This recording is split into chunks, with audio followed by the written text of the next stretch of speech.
আজ লালগোলায় ওয়াকফ সংশোধন বিল 2024-এর বিরুদ্ধে বিশাল প্রতিবাদ মিছিল অনুষ্ঠিত হয়। বিভিন্ন মুসলিম সংগঠনের উদ্যোগে আয়োজিত এই মিছিলে অংশ নেন শত শত মানুষ। প্রতিবাদকারীদের দাবি, এই বিল মুসলিম সমাজের ধর্মীয় ও সামাজিক অধিকারকে খর্ব করবে। মিছিলকারীরা বিল বাতিল করো, ধর্মীয় স্বাধীনতা রক্ষা করো ইত্যাদি স্লোগান দেন।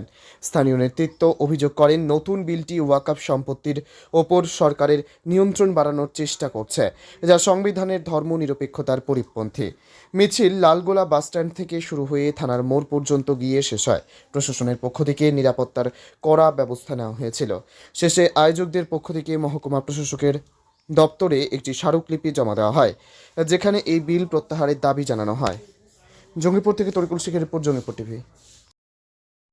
আজকে আপনাদের কি কর্মসূচি ছিল?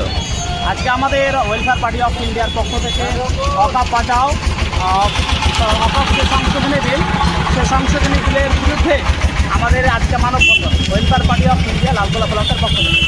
আপনারা অবগত আছেন, গত 2রা এপ্রিল এবং 3রা এপ্রিল লোকসভা এবং রাজ্যসভায় বিলটি পাস করে নিয়েছে রাজ্যের কেন্দ্রের ফ্যাসিস্ট সরকার বিজেপি।